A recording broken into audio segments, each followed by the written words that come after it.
Voting is underway in Bihar election 2025 and by 11 am the voter turnout reached 27.65% across the state. Some polling stations reported delay and in Chhapra around 150 names were missing from the voter list, leading to protests from locals. RJD chief Lalu Prasad Yadav reacted sharply saying it's time to flip the roti, the people want change. Major leaders like Tejasvi Yadav, Anand Singh and Samrat Chaudhary cast their votes early. Tight security arrangements are in place as polling continues in key areas like Patna, Mokama and Raghupur. Counting will take place soon after voting ends. Uttarakhand Chief Minister Pushkar Singh Dhami congratulated Indian cricketer Sneha Rana for being selected in the Women's Cricket World Cup team. He spoke to her on the phone wishing her success in the tournament. The CM said Sneha has made the state proud and announced a reward of Rs 50 lakhs for her achievement. He added that daughters of Uttarakhand are shining on national and global platform, inspiring others through their hard work and dedication. Sneha, known for her strong all-rounder performance, thanked the Chief Minister for his encouragement and promised to perform her best for Team India. A shocking story has come out from Kevarta village in Nagaon district, Assam, where around 40% of the people have sold one kidney. The villagers trapped in poverty and addiction were offered Rs 3 to 6 lakhs by organ traffickers. Police have arrested 3 key accused: Tharani Das, Mahendra Das and Deep Das. The gang used to take poor villagers to Kolkata for illegal surgeries. Despite government schemes, the village continues to face extreme poverty and joblessness. The case came to light during a local awareness meeting, raising question about how poverty is forcing people to sell their own organ for survival. On the sacred day of Kartik Purnima, a massive crowd of devotees gathered in Haridwar for the holy Ganga bath. Over 26.3 lakhs people took a dip at various ghats including Har Ki Pauri. The rush began early in the morning and continued till evening. Despite the cold weather, people showed great enthusiasm and devotion. According to belief, Kartik Purnima is also celebrated as Dev Deepavali, when gods are said to descend to earth to bathe in holy rivers. Devotees lit diyas and prayed for peace and moksha, turning Haridwar into a sea of faith and lights. A horrifying murder case has been reported from Uttarahalli area of Bengaluru. A tenant couple allegedly strangled their landlady Sri Lakshmi and stole her gold Mangalsutra before escaping. Police arrested the accused couple, Prasad Shrisel Makai and Sakshi Hanumant Hodur, within hours. Sri Lakshmi's husband found her body in the hall after failing to reach her on phone.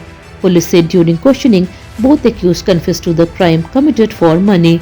The case has shocked the neighborhood and raised concern about safety for homeowners renting their houses to strangers in the city.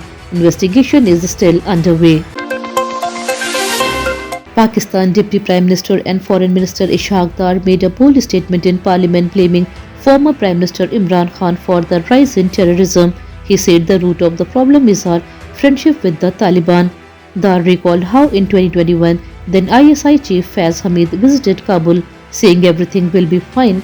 He added that 1 cup of tea is still costing Pakistan heavily. His comments highlight Pakistan's growing frustration with the Taliban-led Afghanistan as cross-border terrorism continues to threaten the country's security and international image. It was a tough night for US President Donald Trump and his Republican Party. In the latest state elections, Democrats won key contests, taking victory in New York mayor race and governor seats in Virginia and New Jersey. The results mean Democrats now control 24 state governorship while Republicans have 26. Analysts say the results are a warning sign for Republicans ahead of the upcoming midterm elections. President Joe Biden's party celebrated the win, calling it a sign of voter confidence, while Trump supporters admitted the losses were a wake-up call for 2026. A strange incident occurred in Mexico City's Old District when a drunk man tried to touch and kiss President Claudia Sheinbaum during a public event. The president calmly moved his hand away and smiled before her security team quickly restrained him. The man was immediately arrested. The incident took place while the president was talking to citizens. No official statement was released from her office yet.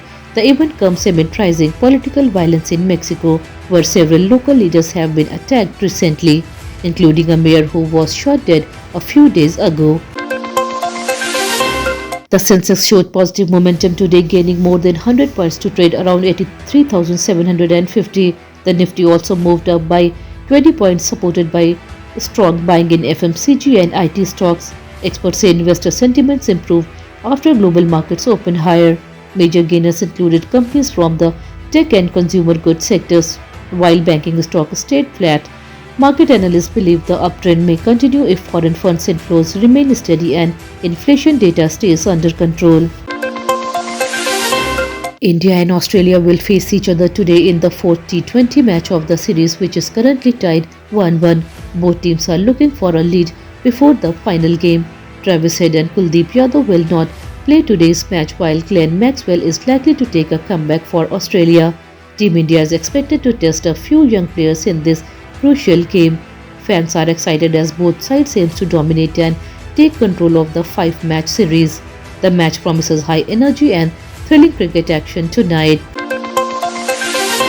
Fresh snowfall covered parts of Jammu and Kashmir, Uttarakhand and Himachal Pradesh, turning hill station like Gulmarg into a white wonderland. The temperature has dropped below freezing in many areas. The snowfall has also increased cold condition in the plains, with Delhi, Uttar Pradesh, Punjab, Haryana and Rajasthan experiencing a sharp fall in temperature down to 3 degrees Celsius in some places.